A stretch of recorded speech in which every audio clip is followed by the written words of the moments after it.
Assalamualaikum warahmatullahi wabarakatuh. Sekali lagi mohon kepada Bapak Ibu yang masih di luar untuk segera masuk dalam ruangan manasik karena manasik segera kita mulai. Alhamdulillahirabbil alamin. Wassalatu wassalamu ala Rasulillah Sayyidina Muhammadin wa ala alihi wa ashabi ajma'in amma ba'd. Faqala ta'ala fi kitabil karim, a'udzu minasyaitonir rajim, bismillahirrahmanirrahim. Innas safa wal marwata min sya'airillah, faman hajjal baita aw i'tamara fala junaha alaihi ay yattawafa bihima, wa man tatawwa khairan fa innallaha syakirun alim. Wa qala Rasulullah sallallahu alaihi wasallam, al umratu ilal umrati kafaratu lima bainahuma wal hajjul mabrur laisa lahu jazaa ila jannah. Shadaqallahul azim wa sadaqa rasulun nabiyil karim wa nahnu ala dzalik nasyahidin. Yang saya hormati Ustadzina Ustadz Umar Dames yang sudah berada di antara kita semuanya, dan yang saya hormati Bapak Ibu calon duyufullah, duyufur rahman. Ya, alhamdulillah sudah hadir semuanya, tinggal beberapa yang belum muncul mungkin masih ada di perjalanan. Kita doakan mudah-mudahan diberikan kemudahan sampai ke tempat ini. Salawat dan salam mudah-mudahan terlimpahkan atas baginda Nabi Muhammad SAW. Mudah-mudahan kita mendapatkan syafaat Nabi Muhammad SAW sehingga mampu bisa meneladani uswatun hasanah Rasulullah, pun juga mampu sebagai umat Rasulullah SAW yang nantinya bisa senantiasa secara kafah melaksanakan iman Islam kita kepada Allah sehingga Allah memberikan ridho kepada kita semuanya. Amin ya rabbal alamin. Alhamdulillahirabbil alamin. Di siang hari ini kita semuanya diberikan kenikmatan oleh Allah. Rahmat yang Allah berikan kepada kita semuanya yang tidak terhitung jumlahnya. Yang mudah-mudahan kita mensyukurinya dan mampu bisa menambah taat amal ibadah kepada Allah, pun juga mampu bisa meninggalkan larangan-larangan Allah Subhanahu wa taala. Terus nggih. Ini rahmat nggih. Rahmat berupa nikmat iman, kesehatan, bisa melaksanakan manasik. Mudah-mudahan Allah berikan kemudahan di manasik ini sehingga kita nantinya berangkat menuju Baitullah, rumah Allah dengan baik dan lancar. Amin, amin ya rabbal alamin. Bapak Ibu yang dimuliakan Allah Subhanahu wa taala, untuk susunan acara pada siang hari ini, pertama adalah pembukaan, yang kedua langsung yaitu penyampaian materi juknis, petunjuk dan teknis untuk keberangkatan jamaah umroh untuk periode tanggal 12 September dan 22 September. Ada dua grup dalam acara pada siang hari ini. Sebetulnya ada lagi 6 September, cuman sudah termanasik di Malang. Grup Malang jumlah sekitar 28 pack ya. Sehingga untuk keberangkatan September ada 3 grup keberangkatan kita. Dan sebelum acara kita mulai, mari kita membaca suratul Fatihah. Mudah-mudahan pelaksanaan acara pada siang hari ini Allah berkahi, Allah berikan rahmat kepada kita semuanya sehingga kita semuanya dapat menerima ilmu yang manfaat dan barokah, dan Allah berikan kemudahan kepada kita sehingga kita bisa melaksanakan ibadah umroh diterima oleh Allah Subhanahu wa taala dan nantinya bisa kembali ke tanah air menggapai memperoleh predikat umroh yang mabrur. Amin ya rabbal alamin. Wa ala hadin ya bisirul Fatihah. Alhamdulillahirabbil alamin arrahmanir rahim maliki iyyaka na'budu wa iyyaka nasta'in ihdinas siratal mustaqim siratal ladzina an'amta 'alaihim ghairil maghdubi 'alaihim waladdallin. Amin amin ya rabbal alamin. Aspek perizinan travel kita ini sudah memiliki nomor izin mulai dari tahun 2016 sampai sekarang sudah diperpanjang izinnya dan sudah sudah memperoleh nilai akreditasinya. Terus kemudian kita di bawah payung Ampuri sudah terdaftar pula pun tahun 2016, payung yang di atasnya payung semua travel ya. Jadi apapun kalau ada masalah apa atau kemudian kita mungkin menelantarkan tidak baik kepada jamaah, Ampuri yang akan kemudian memberikan warning kepada kita ya. Lanjut ya, untuk langsung klot ya. Baik, untuk keberangkatan, ibu-ibu, bapak-bapak wajib memakai seragam PT Dharma Wisata Indonesia. Seragam batik itu dipakai untuk kepulangan dan keberangkatan saja. Ketika sampai di Mekah, di Madinah, monggo bisa diganti dengan pakaian muslim-muslimah atau yang sesuai dengan pakaian orang mukim di Mekah Madinah. Labbaik Allahumma labbaik, labbaik la syarika laka labbaik, innal hamda wa ni'mata lak, wal mulka la syarika lak.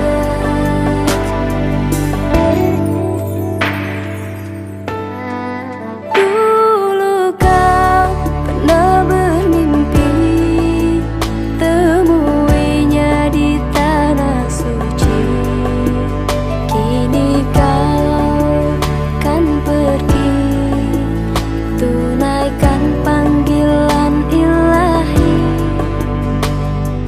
Datang dan katakan padanya di sana, di sana. Labbaik Allahumma labbaik. Assalamualaikum warahmatullahi wabarakatuh.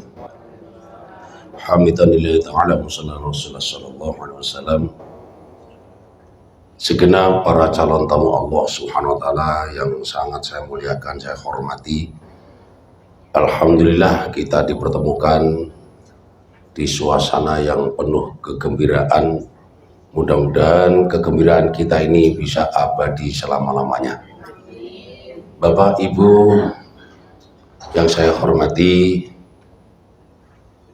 kita akan memenuhi undangan Allah Subhanahu wa Ta'ala untuk melaksanakan ibadah umroh yang insya Allah panjenengan akan bisa merasa senang, bahagia, dan kami pun bersyukur panjenengan telah mempercayakan diri panjenengan bergabung bersama PT Dharma Wisata Indonesia yang insya Allah akan memberikan binaan, bimbingan, pendampingan dari start dari rumah sampai ke tempat tujuan, bahkan sampai pulang ke rumah masing-masing. Kami berharap mudah-mudahan para bapak ibu tidak akan lengkang dari sebuah doa. Mudah-mudahan dimanapun panjenengan berada, mulai dari rumah, bahkan kalau bisa dimulai hari ini sampai seterusnya, untuk selalu bermohon kepada Allah. Mudah-mudahan diberikan kelancaran oleh Allah, diberikan kesehatan oleh Allah, dan juga diberikan keselamatan oleh Allah Subhanahu wa Ta'ala. Pelaksanaan ibadah umroh yang kita kejar hanya satu, mudah-mudahan menjadi umroh yang mabrur. Saya kira itu saja karena waktu yang terbatas. Insya Allah kita terus berdoa kepada Allah untuk itu, agar supaya agak sedikit tidak ngantuk. Panjenengan ngantuk dereng nih, kayaknya kok ngantuk. Mari ngopi. Baca talbiyah dulu ya. Purun.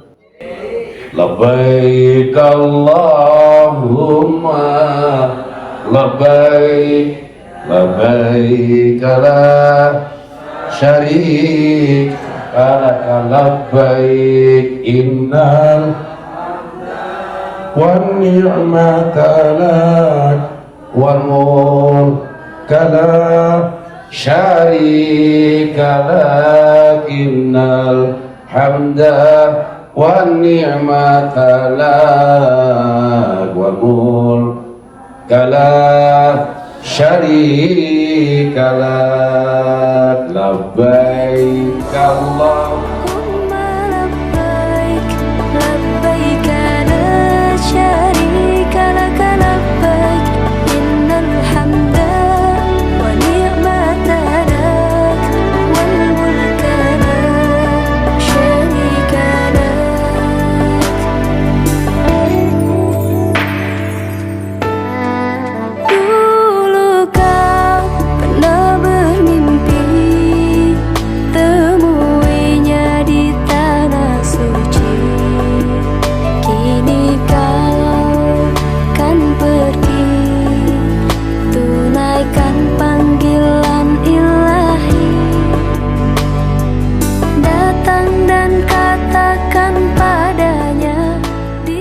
Assalamualaikum warahmatullahi taala wabarakatuh.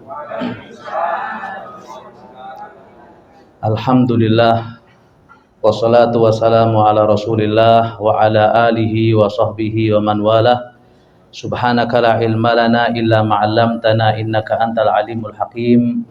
Rabbi shrah li sadri wa yassir li amri wahlul 'uqdatam min lisani yafqahu qawli, amma ba'd. Yang kami muliakan daripada jajaran atau penyelenggara umroh, yaitu daripada PT Dharma Wisata, dan yang saya muliakan, saya hormati Ustadzuna Ustadz Fauzi, dan juga para tamu Allah, tamunya Rasulullah yang kami muliakan. Tadi alhamdulillah kita telah bersama-sama bertalbiyah, yang mana talbiyah ini adalah ungkapan jawaban dalam bahasa Arab dengan jawaban yang halus bagi seseorang yang dipanggil.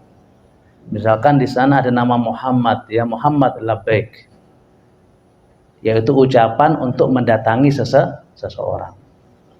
Dalam Al-Quran disebutkan bahwasanya walillahi 'alan nasi hijjul baiti man istata'a ilaihi sabila. Bagi Allah Subhanahu wa taala diwajibkan atas segenap manusia, 'alan nasi, atas manusia. Di sana lafadznya umum tapi yang ditujukan khusus, bukan semua manusia.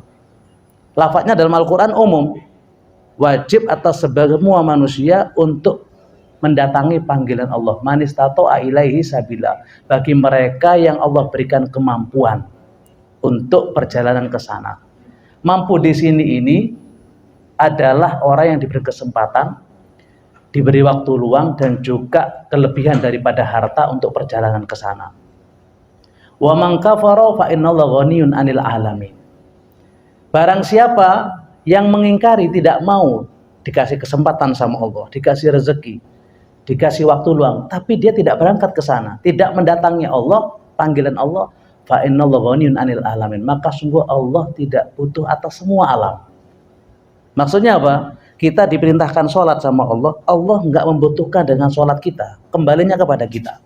Allah perintahkan puasa, juga tidak ada dampak kepada Allah. Maka dalam hadis, dalam Riyadhus Shalihin disebutkan apa? Seandainya mereka manusia sama jin berkumpul, dari yang dulu sampai yang akan datang, untuk beribadah kepada Allah, tidak menambah kemuliaan Allah sedikit pun. Seandainya mereka mengkufuri pun, nggak mau ibadah, tetap tidak mengurangi kemuliaan Allah Subhanahu wa ta'ala. Itu ayat yang pertama, bahwasanya orang yang sudah diberikan sama Allah kemampuan itu undangan dari Allah. Lalu yang menjadi tamunya bagaimana? Dari hadis Nabi SAW.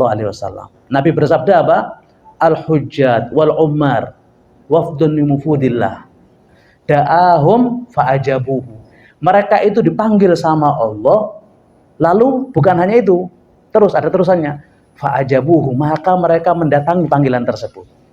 Maksudnya apa? Allah memberikan umur, memberikan kesempatan, memberikan harta, memberikan waktu luang.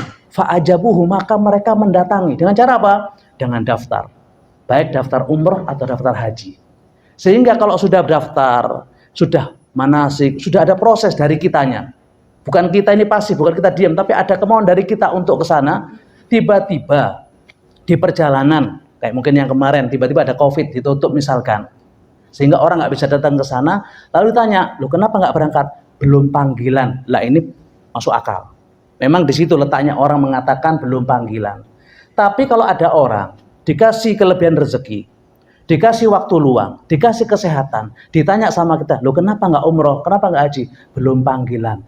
Lah ini tidak menghargai atau merendahkan daripada kesempatan yang Allah berikan. Oleh karena itu, mari kita masuk nanti ya, kita yang fokus, kita ingin mendalami tentang bagaimana sih proses haji, dan gampang karena ilmu praktek. Nanti setelah di Mekah kita bakal umroh mungkin minimal 2 kali kita umroh di sana atau 3, biar ada ilmunya. Yang pertama, dalam umroh haji itu ada 3, ada rukun, ada wajib, ada sunnah. Ini dulu. Apa sih rukun itu? Rukun itu harus dikerjakan masing-masing, nggak boleh diwakilkan.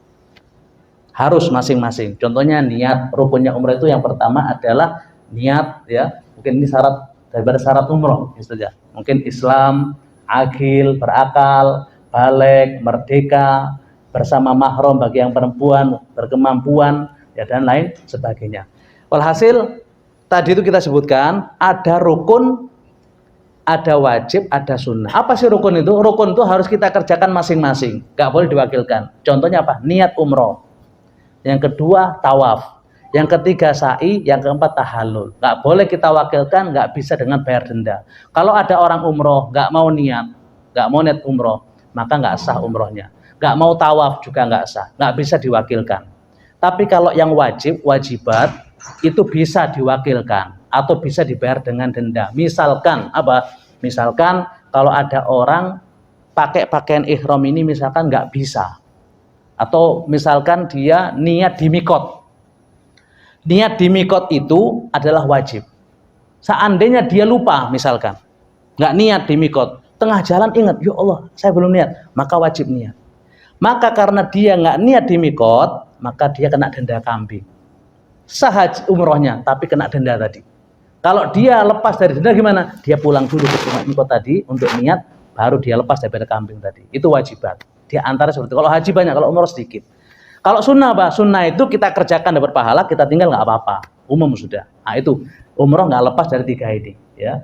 Nah, yang pertama sekarang rukun dulu, kita salah. Rukun umroh. Yang pertama niat ihram. Apa sih niat ihram itu? Nanti kita bersama-sama ke tempat mikot Bir Ali, itu mikot yang paling afdol, mikotnya Nabi dan mikot paling jauh. Untuk rukun yang pertama kita melafatkan niat. Atau niat itu di hati sebetulnya. Cuma dalam madhab Syafi'i melafatkan sunnah. Kenapa kok sunnah? Untuk ya membantu lisan hati kita biar khusus dengan apa, hati kita dengan lisan kita, membantu biar betul-betul mantap kita sudah niat. Makanya apa dikiaskan Rasulullah mengajari Sayyidah Aisyah dalam niat dalam haji. Akhirnya tapi sebelum rukun yang pertama ini ada sunnah-sunnah. Nanti kita di hotel sunnahnya apa? Di antara tadi itu kita merapikan kuku, merapikan rambut kita yang laki perempuan misalkan ya. Apa bulu-bulu di badan kita biar nanti tidak ada bulu yang lepas ya. Kemudian apa? Mandi sunnah ihram di hotel nanti. Seperti mandi biasa sudah, mandi sunnah ihram semuanya. Setelah mandi sunnah ihram, nanti baru kita pakai pakaian ihram. Nanti kita akan praktekkan. Yang laki pakai pakaian ihram. Lah yang perempuan tadi telah dijelaskan dalam praktek tadi. Yang penting apa namanya? Nggak sampai kelihatan badan kita dan lain sebagainya. Walhasil pakai pakaian ihram. Baru nanti kita bergerak dari hotel ke Bir Ali mungkin 15-20 menit nggak jauh. Untuk rukun yang pertama tadi itu, ya. Di antaranya apa niat tadi itu dibaca bahwasanya kita nanti akan dibimbing di bis, ya. Nawaitul umrata wa ahramtu biha lillahi ta'ala. Aku niat umroh dan aku niat ihram untuk umroh karena Allah Subhanahu wa taala. Nanti ada tambahan di ta'liq sedikit. Apa? Allahumma mahilli haitsu habastani. Para ulama mengatakan seperti itu karena apa artinya apa? Ya Allah, aku sekarang sudah ihram, maka halalkan nanti aku di mana tempat yang kalau aku nggak bisa melanjutkan umroh ini. Haitsu habastani. Kalau ada engkau berikan aku ujian halangan yang tidak bisa meneruskan, maka dengan sendirinya aku halal. Ya, betul. Sakit atau apa yang lain. Dengan ta'liq ini maka kalau misalnya kita di tengah jalan kita nggak bisa menyelesaikan, maka kita bisa langsung halal. Allahumma hilli haitsu habastani. Lalu labbaik Allahumma umratan, labbaik Allahumma labbaik bi umratin. Ini niat daripada rukun yang pertama di Bir Ali. Sudah? Ini rukun yang pertama. Lah setelah kita melafatkan niat di Bir Ali dengan sholat sunnah ihram 2 rakaat di Bir Ali sana tempat mikot. Bir Ali itu ada satu masjid. Dulu zaman Nabi nggak ada masjid. Punya 3 nama. 1 Dzul Hulaifah, 1 Abyar Ali, ya. 1 Masjid Syajarah, masjid pohon. Zaman Nabi dulu hanya pohon besar. Sehingga zaman Sayyidina Umar bin Abdul Aziz, pohon tadi dirobohkan, dibeli, diwakafkan jadi masjid. Kampungnya namanya Dzul Hulaifah, nama kampung. Masjidnya namakan Masjid Syajarah karena dulu pohon besar. Dinamakan Abyar Ali, ada riwayat Sayyidina Ali menggali sumur, tapi pendapat yang kuat mengatakan bukan Sayyidina Ali yang menggali sumur di sana. Walhasil itu mikot yang paling afdol. Banyak mikot-mikot itu. 1 mikotnya Nabi, 2 mikot yang paling jauh. Setelah kita melakukan tadi niat, sudah mulai berlaku kepada kita larangan-larangan ihram. Ya, larangan-larangan ihram sudah berlaku. Apa sih larangan ihram ini yang harus kita jauhi? Gampangannya gini, dibagi menjadi 3. Larangan-larangan ihram dibagi menjadi 3. 1, 2 hal khusus bapak-bapak. Dibagi 3. Yang pertama, 2 hal khusus bapak-bapak. Apa yang khusus bapak-bapak itu? Yang pertama, tidak boleh menutup kepala.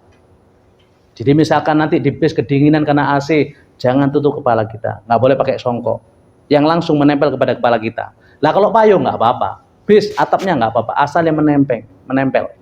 Itu nggak boleh. 1 kepada khusus bapak-bapak. Kalau ibu-ibu ya wajib karena rambut aurat ditutup. Yang khusus bapak-bapak, 1 menutup kepala. Yang kedua, tidak boleh pakai sesuatu yang melingkari badan kita, baik berjahit atau tidak. Baik berjahit atau tidak. Jadi pergelangan yang besar. Contohnya apa? Sampai jam tangan. Kata para ulama lebih baik jam tangan dilepas. Kalau cincin nggak apa-apa karena Nabi pakai cincin. Berjahit atau tidak? Dalam arti kata misalkan ya, orang pakai sandal atau pakai apa di ihram diikatkan, nggak dijahit diikatkan, sama nggak boleh. Apalagi yang berjahit. Apapun celana dalam, baju dalam dilepas yang laki-laki. Kalau perempuan enggak. Ada pertanyaan nanti, loh Ustaz, bagaimana kalau sabuk? Sabuk ini hukum asalnya enggak boleh. Karena darurat dibolehkan. Makanya ad-daruratu tubihul mahdzurat. Hal yang darurat dibolehkan. Sekedarnya saja. Karena sabuk itu ada yang langsung klek, ada yang dikancingkan. Nah kalau yang kancingan yang masalah. Yang dikancingkan cukup sudah, enggak usah dimasukkan lagi. Karena apa? Daruratnya kita perlunya hanya ini saja. Kalau yang langsung klek itu lebih enak.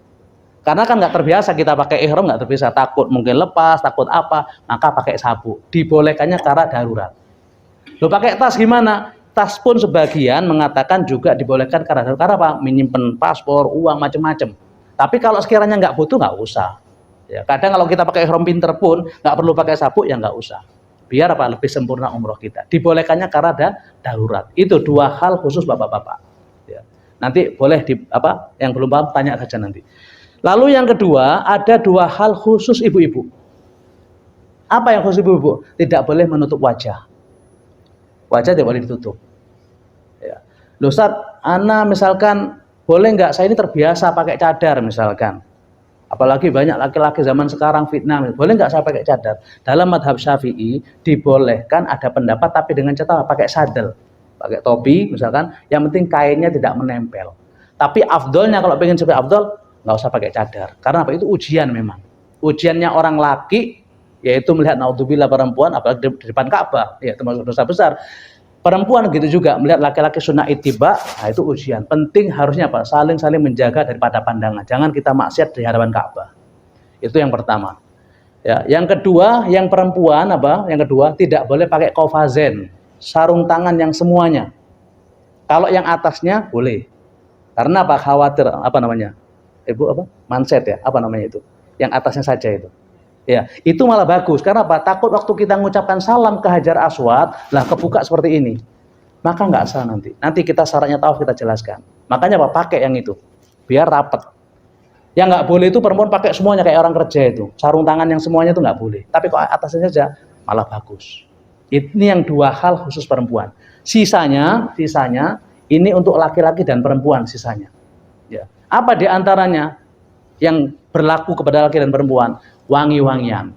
Bagaimanapun jenisnya wangi-wangian. Asal ada wangi-wangiannya, yang kita tujukan wangi-wangian tersebut tidak boleh. Loh Ustaz, saya mau pakai sabun. Apalagi sabun. Loh kalau obat gimana? Nah kalau tujuannya obatnya, nggak apa-apa. Kalau misalnya ada wangian. Terus kemudian ya makanan. Tujuannya makanannya, nggak apa. Yang ditujukan wangi-wanginya itu nggak boleh. Mau sabun, mau wangi-wangian, apapun tidak boleh. Tapi karena mungkin nggak lama ya, umroh ini nggak lama, beda dengan haji. Insya Allah masih bisa kita hindari. Ada yang lupa tadi waktu kita sunnah tadi, sebelum niat ihram tadi waktu laki-laki atau perempuan pakai pakaian ihram, sunnah wangi-wangian di badan. Nah ini saya lupa tadi. Ada sunnah juga wangi-wangian di badan, jangan dipakai ihram. Jadi setelah mandi kita kembali sedikit, setelah mandi ambil secukupnya, tapi di badan saja wangi-wangian, jangan di pakaian. Itu sunnah malahan. Karena apa? Sebelum niat di mikot. Kalau sudah niat di mikot berlaku larangan-larangan ini. Yang pertama wangi-wangian. Yang kedua apa? Menanggalkan rambut, larangan. Menanggalkan kuku, Nggak boleh misalkan diem kukunya dilepas atau dipotong, nggak boleh. Rambut misalkan. Nah kalau rontok gimana? Asalkan nggak ada kemauan dari kita nggak apa-apa. Misalkan rontok dengan sendirinya dan tidak usah cari-cari. Loh ini rambut siapa ini? Rambut saya. Jangan. Ya sudah pasrah sama Allah, jangan cari-cari. Ya nyari masalah namanya itu ya. Yang penting bukan dari kita. Lah kalau tahu rontok tiba-tiba digaruk, garuknya kencang, ya sudah kita yang salah sudah. Fi'lul fa'il namanya itu. Tergantung kesalahannya. Dendanya nanti tergantung kesalahan. Ya apakah cuma 1, apakah 2, apakah 3 ke atas dalam majelis nanti beda. Yang penting kita sekarang jelaskan larangan saja. Nanti masalah hukuman gampang nanti di sana aja apa dendanya. Jangan dibahas sekarang ya. Kita belum melanggar sudah memperdalam masalah pelanggaran. Tapi kalau kejadian sampaikan kepada mutawif di sana nanti atau ustadz yang bimbing nanti biar nanti apa dendanya, apakah bayar beras ataukah yang lain. Itu diantaranya larangan tadi apa? Wangi-wangian, menanggal rambut, kuku, kemudian apa? Berburu. Nah, insya Allah kita hindari, nggak mungkin kita berburu. Menanggalkan ranting yang basah ya di tanah haram misalkan, ada syarat-syaratnya juga. Termasuk hubungan suami istri dan mukodimahnya misalkan berjumbu rayu, nggak boleh, larangan. Ada yang lain juga apa? Menikah dan menikahkan, termasuk larangan daripada larangan ihram. Itu diantara larangan-larangan semua hendaknya kita hindari sampai kapan? Sampai tahallul, sampai selesai. Tidak boleh. Nah, sudah kita nanti naik bis sekitar mungkin perjalanan dari Bir Ali itu 5-6 jam insya Allah sampai ke hotel langsung makan malam dulu nanti ya. Sholat maghrib isanya biasanya di jamak takhir di Masjidil Haram, tergantung nanti di lapangan gimana, nanti pembimbingnya akan lihat kondisi lapangan biasa seperti itu. Walhasil sampai makan malam dulu, masuk kamar dicek barang-barang semua, baru wudhu nanti persiapan untuk rukun yang kedua. Apa rukun yang kedua? Adalah tawaf. Tadi niat, sekarang tawaf. Lah, paling pentingnya dalam umroh ini di antara 4 rukun ini adalah tawaf. Ini tolak ukur tawaf ini. Kalau Bapak Ibu tawafnya sah, sa'i tahallul sah. Tapi kalau tawafnya nggak sah, jangan diharap sa'inya sah, jangan diharap tahallulnya sah. Dipikir kita sudah selesai umroh, padahal belum selesai. Kalau tawafnya nggak sah, harus tawaf lagi. Karena tawaf ini syarat-syaratnya hampir seperti sholat. Paling penting, perhatikan. Kalau sa'inya, insya Allah bisa gampang. Mau nggak punya wudhu, boleh. Cuma sunnah saja punya wudhu. Tapi tawaf ini yang paling penting. Mu'dhamul arkan adalah tawaf. Kalau haji, ulama khilaf. Ada yang mengatakan wukuf di Arafah, ada yang mengatakan tawaf. Tapi kalau umroh, nggak ada yang khilaf. Tawaf adalah paling besarnya rukun tadi. Yang pertama apa? Di antara ya syarat-syarat tawaf. Yang pertama, suci dari hadas dan najis. Jadi jangan sampai ada najis di pakaian kita, di ihram kita, atau di badan kita, atau di tempat kita. Jadi betul-betul suci, ya, nggak punya hadas, maksudnya dia bersih daripada najis. Yang kedua, menutup aurat. Nah ini juga penting, menutup aurat. Aurat laki-laki itu batas minimalnya apa? Dari pusar sampai lutut. Jangan sampai terbuka. Ya.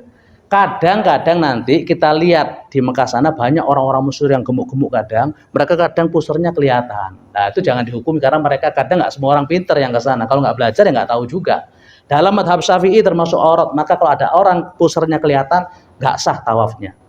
Makanya kadang banyak salah paham. Waktu pembimbing manasik ini, jamaahnya ini mungkin ngelamun salah dengar.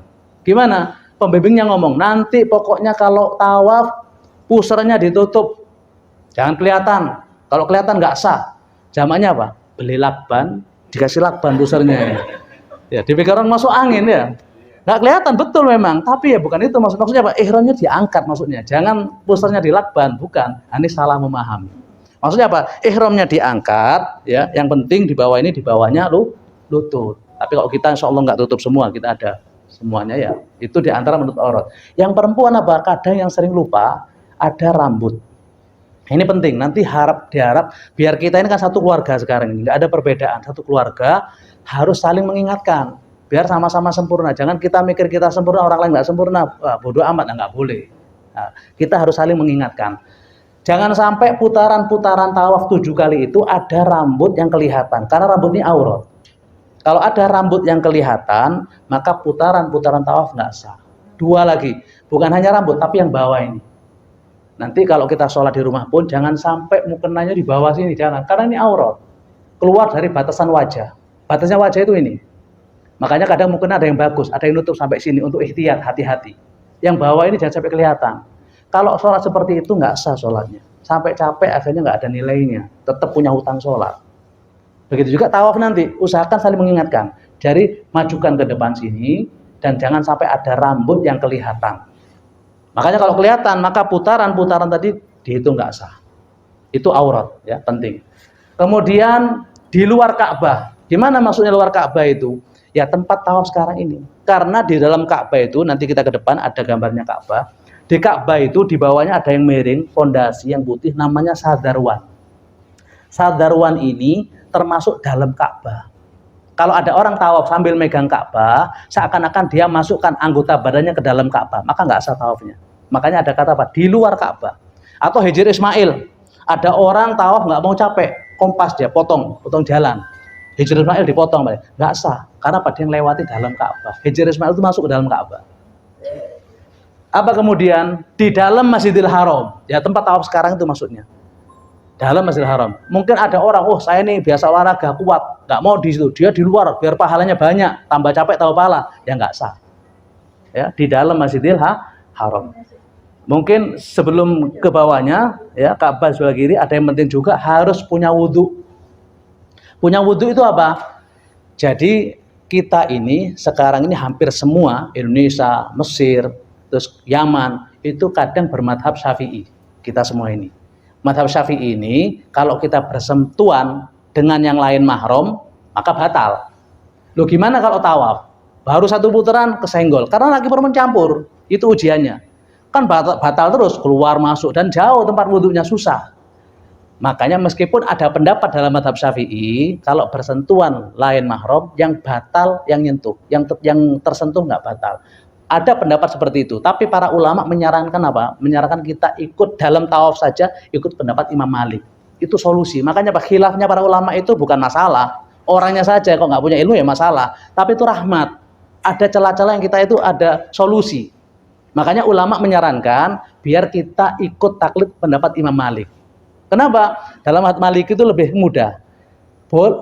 Kalau bersentuhan lain mahram, ya bukan boleh. Bersentuhan lain mahram nggak batal kecuali dengan syahwat. Kalau dengan syahwat batal. Makanya kalau kita tahu misalkan kita sudah berusaha menghindar tersentuh sama orang lain, maka nggak batal wudhu kita. Khususnya tawaf saja. Iya. Tapi caranya wudhu kita nanti kita tambahin. Dalam madhab Syafi'i sunnah, tapi dalam madhab Maliki wajib. Apa contohnya? Contohnya apa? Kalau ngusap anggota wajah atau sama tangan, anggota wudhu, semacam diratakan, kayak dipijat, diratakan. Dalam madhab Syafi'i sunnah ini. Yang penting air ngalir cukup, tapi dalam madhab Maliki wajib. Sama rambut diratakan semua sama air. Dalam madhab Maliki wajib, itu tok bedanya. Padahal dalam madhab Syafi'i itu sunnah. Nah kalau sudah kita kerjakan itu, maka kita kalau misalkan bersentuhan, nggak sengaja misalkan di tempat tawaf, wudhu kita nggak batal. Itu yang berikutnya. Kemudian apa? Ka'bah di sebelah kiri. Nah ini penting. Nanti kita praktek di luar. Maksudnya apa? Lengan sebelah kiri kita ini terus mengarah ke Ka'bah. Kalau misalkan ini Ka'bah misalkan, kita terus keliling kiri. Kalau di perjalanan kita disenggol sama orang sehingga posisi kita berubah, Ka'bah kita depan, maka langkah-langkah kita jangan terus. Kita berhenti atau ngulangi ke langkah yang tadi. Kalau kita teruskan seperti ini, maka langkah tadi nggak sah. Sekarang berkenaan dengan Ka'bah. Di sini ada 15 tempat yang mustajab. Sebagiannya di luar Ka'bah, yang hampir banyak di Ka'bah. Apa pertama ini? Antara pintu dengan Hajar Aswad, usahakan nanti sering doa di sana, namanya multazam. Tempat yang dilazimi untuk doa. Dulu pintu Ka'bah 2, ada di sini, ada di baliknya sini. Di baliknya sini. Dulu kalau orang masuk Ka'bah, keluarannya dari sini. Tapi sekarang ditutup yang sini.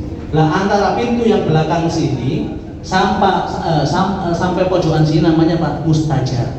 Kalau itu multazam, sini mustajar. Tempat apa? Dihapusnya semua dosa. Makanya ini sangat penting tempat ini. Satu, yang paling mustajab apa? Multazam. Kalau nggak bisa mendekat, agak jauh. Yang kedua Pak, Hajar Aswad, tempat yang mustajab. Yang ketiga, di sini ada Hijr Ismail. Hijr Ismail yang melengkung. Nah, kita sholat dalam sini sama hanya sholat dalam Ka'bah. Karena dulu Ka'bah itu panjang, bukan kotak segi empat, tapi persegi panjang. Karena waktu renovasi Ka'bah ini gak ada uang yang halal yang cukup untuk masukkan semuanya, maka dibangun seperti ini saja. Yang lain hanya separuh karena gak cukup uang dananya. Makanya zaman Nabi, Sayyidina Aisyah mengusulkan, ya Rasulullah coba dibangun lagi, dimasukkan ini semua. Kata Nabi jangan. Kenapa? Hikmahnya kalau ada orang nanti pada suatu zaman pengen sholat dalam Ka'bah, nggak harus masuk, cukup di sini saja cukup sudah. Sholat dalam Ka'bah. Terus ada talang emas di sini, termasuk tempat yang mustajab. Kemudian ada makam Ibrahim, tempat yang mustajab, dan juga tempat tawaf tadi, itu tempat-tempat mustajab semuanya. Lalu Bukit Sofa, Bukit Marwah, antara sa'i itu tempat mustajab semua. Maksudnya apa? Saya jelaskan seperti ini. Misalkan nanti yang bimbing itu doanya selesai, jangan ikut diam. Doa apa saja, bahasa apapun, usahakan semuanya putra itu kita doa. Dan usahakan pandangan kita ini sunnah ke Ka'bah, kayak muter, sunnah ke Ka'bah. Jangan pandang sebelah kanan, karena sebelah kanan itu hotel-hotel tinggi-tinggi. Ya, akhirnya apa? Nggak fokus. Jangan sampai kita ini tahu cuma badan saja, jangan memang badan berkeliling kayak kosong, jangan. Allahumma inna kabulkanlah hajat kami, ya Allah, berikan kesehatan kepada kami, ya Allah, angkat penyakit-penyakit kami, ya Allah, jadikan kami orang yang dekat kepadamu, ya Allah, orang soleh dan solehah, ya Allah. Jangan kau matikan kami, ya Allah, kecuali dalam husnul khatimah. Rabbana atina fid dunya hasanah wa fil akhirati hasanah wa qina adzabannar. Al-Fatihah.